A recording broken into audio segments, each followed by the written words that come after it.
Hey there, Jen Swanson here from CareersbyJenn.com, where I help you to get the job, to love your work, and to advance your career. And today I'm here with another quick career tips video, and this time I'm going to help you look your very best on camera. Now, just before we get into it, I invite you to click subscribe below and maybe that little bell so that you can be notified the next time I share some career tips. And if you open up the description box below this video, you will see links to many of the things that I talk about today. All right, so if you need to be on Zoom or Skype or Google Meetings or GoToMeeting or any of those kind of platforms for work, maybe you are attending a job interview or an online conference, or maybe you are recording yourself for a project or a presentation. Maybe you just want to look good when you are socializing with somebody virtually. Well, if any of these things are what you are looking for, there are a few easy tips that you can do to make things a lot better and to make a big difference. And I'm going to go through 5 of those tips today. 5 tips to make you look your very best and look great on camera. All right. The very first one is lighting. You want to make sure that you situate yourself where there is good natural light, if you can at all possibly do that. And if possible, have the light source in front of you so that your beautiful face is lit up with natural lighting. I am sitting in a room right now where there is a skylight above me, a light from a window over here, and I also have the overhead lighting on and a ring light. So I've got loads of light going on in this room. But if you don't have all of that, what you want to make sure of is that the light that you do have in your room is not coming from behind you, because then you become this weird shadow thing and no one can see your face. Plus, it can be really distracting. So if you can, move your device, your laptop, your phone, your webcam, your computer, whatever you are using, in such a way so that you can be in front of a window, or at least have the window bringing light onto your face, not behind you, so that people can see you. I have also seen people use a plastic shower curtain from the dollar store to hang that up over a window, or even some lighting for a nice diffused light if you want it to be softer. It depends on how much work you want to put into this. But if you're doing a virtual interview or a video interview, or you're submitting a video for some reason for a project or a presentation, and you really want that movie style lighting, you can make your own soft box with a shower curtain, and it does it beautifully. One of those clear, not clear, one of those sort of white plastic thin shower curtains draped over a window, or draped over, especially if it's bright out, or draped over some work lighting. Would work as well. Just be careful of fire hazards with that. If you have to have a window behind you because you can't move your furniture in any other way, like I've got in my podcasting studio / office, I make sure to close the blinds behind me so that the light is not glaring in and putting me into the shadows. And I do have the overhead light on, but I also have a lamp turned on in front of me that is behind my computer, so that there is some light source coming in front of me to shine on my face. If I really wanted to be sure that my face was properly lit, I could have gotten another lamp as well, because 2 lamps in front of you is even better than just 1. Another thing that you can do on any device that you happen to be on is adjust the white balance in your settings of your computer. You can go in and find that in camera settings and see what a difference it makes to how your skin looks. You can adjust the white balance to make yourself look more faded or brighter, or how you can just play around with it, and you can have that reflect the light that you've got in the room. So you can do that. And here's a little trick. If you are in Zoom, this is a trick not too many people know about. In the settings of Zoom, there is a secret setting under preferences. So you go into preferences and then video, and then you can adjust the light manually, or you can set it to auto. And if you look right above that is a setting that says touch up my appearance. And what that does is it almost puts a filter on you so that you look the best that you can on screen. So those are a couple of technical ways that you can fix it, that you can add things to the depth and the greatness of your video, aside from physical lighting in your space. Now, if you are online at night and you can find a lamp somewhere in your house and move it so that that's in front of your face, so that it is lit up more than just the overhead light, people then will be able to see your expressions. And what is even better, as I said before, is two lamps. So if you have two lamps in front of you, so that both sides of your face are lit, even if it's dark out and there's no other light source in the room besides the lamps and maybe an overhead light, then that is optimal.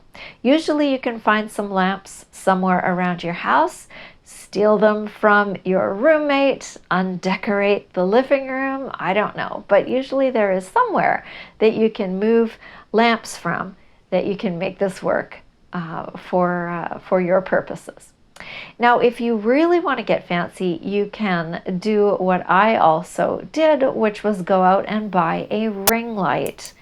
Ring lights are not that expensive in the grand scheme of things, and I have a link to one down below in the description box. That works very well, and what I like about the one that I have is that there is a place to put my phone right underneath the ring light. There is a holder for a phone that I can use when I'm doing video, and the ring lights are amazingly bright. The one that I have plugs into the USB port on my laptop, and I can film things, keep the device steady. I can talk on screen if I want to use Zoom on my screen, and I am perfectly lit by the light. And I will just switch it here. There are different settings. I'm not sure if you can see the difference. That's off. Different settings.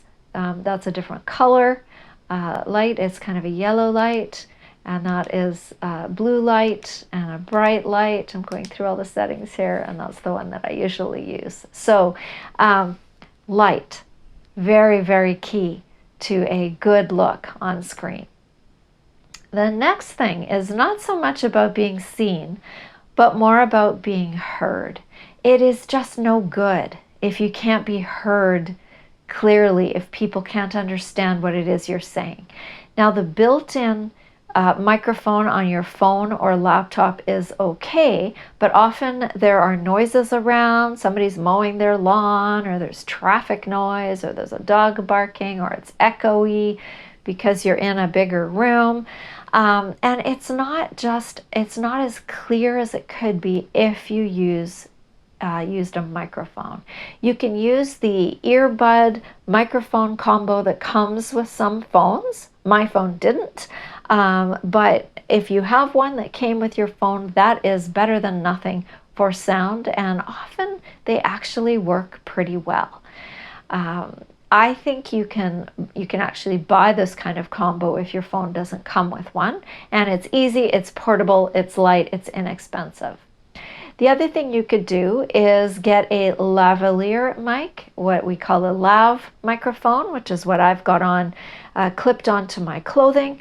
I'm using the iRig microphone, and this one has pretty amazing sound for such a tiny device. This can plug right into your phone or your laptop, and you just have to remember that you are attached to it if you decide to get up and move around, so that you don't pull everything off your desk with you. Speaking from experience.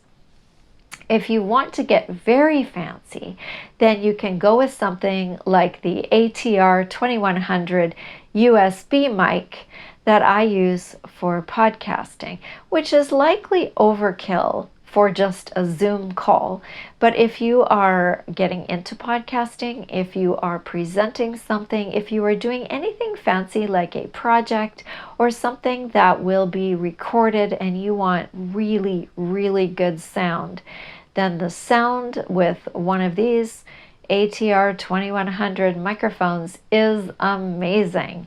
And this plugs directly into any USB port, and it also comes with an XLR cable, so you can plug it into a mixing board or other devices that take that kind of an attachment. So it's a very versatile microphone to have. Again, links to all of these things are down below.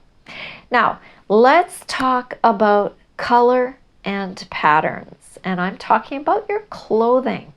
Because while most colors are just fine, there are some colors and patterns that don't work best on camera. And so I wanted to talk about that. Now, obviously, if you're doing a green screen behind you, don't wear green or you'll just disappear.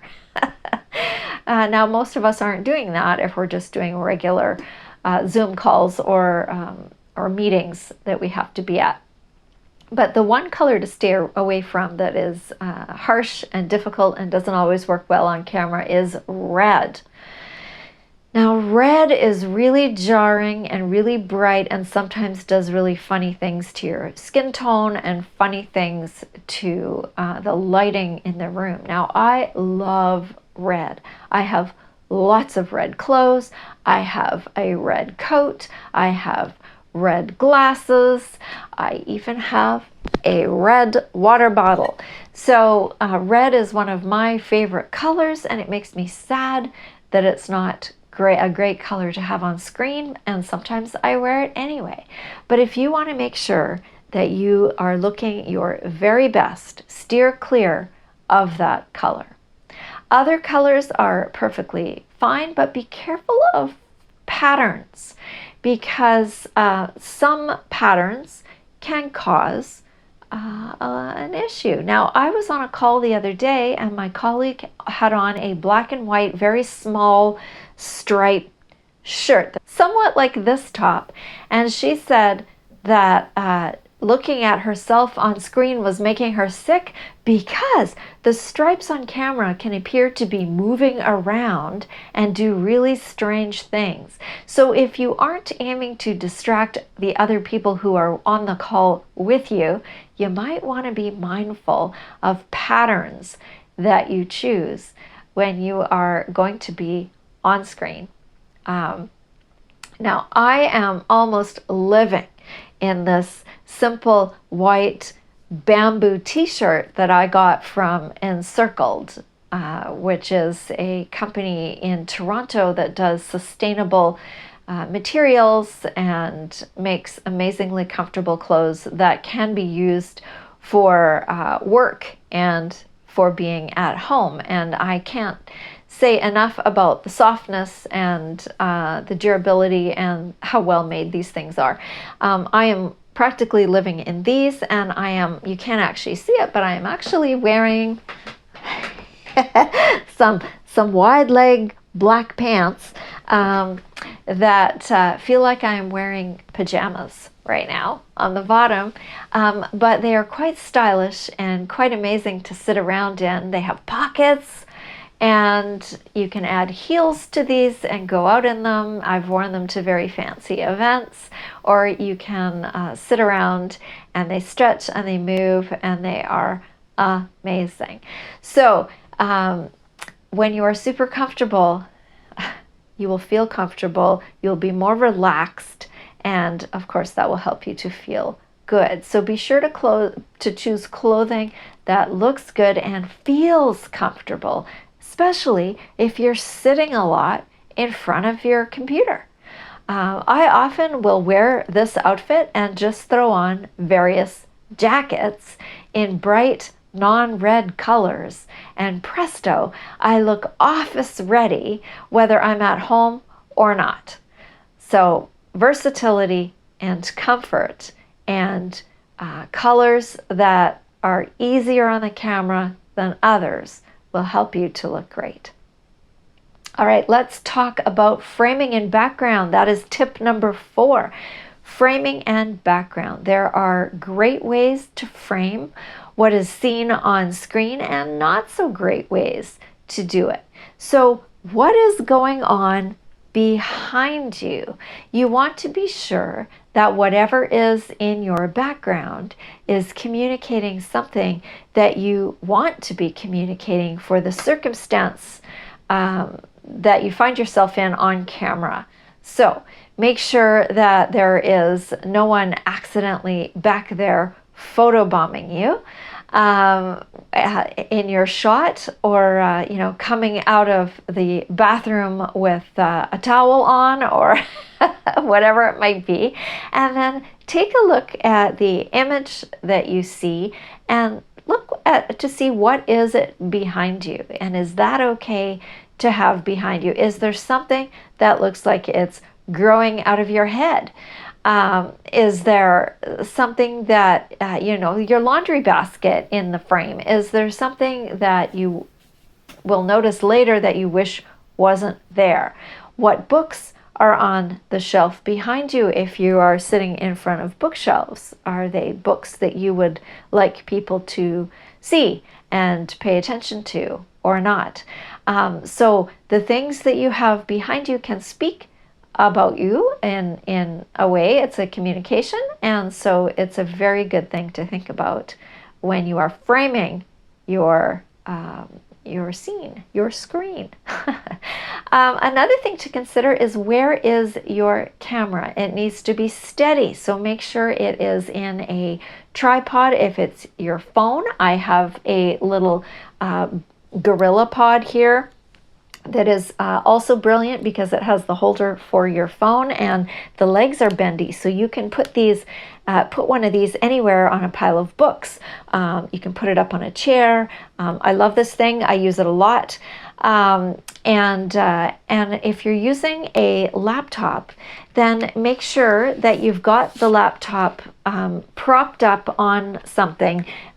Put it up on some books or boxes, or on a small table or somewhere, so that the camera part of it is in line with your eyes, so that you are actually looking at the camera, because you don't want it down here. Otherwise, people are going to be looking up your nose and they might be, looking at your chin. There might be things that you don't want them to see. That's not a flattering angle. So make sure that you've got the computer up on something so that it's looking straight at you, and that it's steady, that you're not moving it all around, and that you're not cutting your head off somewhere in the middle, so that people can see your expressions. One of the things that happens is that we lose so much body language when we're on screen in a two-dimensional capacity. We're not seeing people. It's hard to see a whole bunch of people in little boxes. So the better framing you've got of your image, the easier it will be for people to see your face and to see what is going on expression-wise when you are on camera. Try to be in the center of the frame, and again, position yourself so that you are in the middle and you are big enough for people to be able to see your face on screen. You don't want to be so close that it's upsetting, and you don't want to be so far away that they can't actually see you, but somewhere right in the middle, and center yourself in the frame. And the last tip I have for you seems really like a no-brainer, but it does make all of the difference in the world to how good you look on screen. Number 5 is smile and look at the actual camera. Now, you might be looking at the person on the screen, which is fine for a conversation.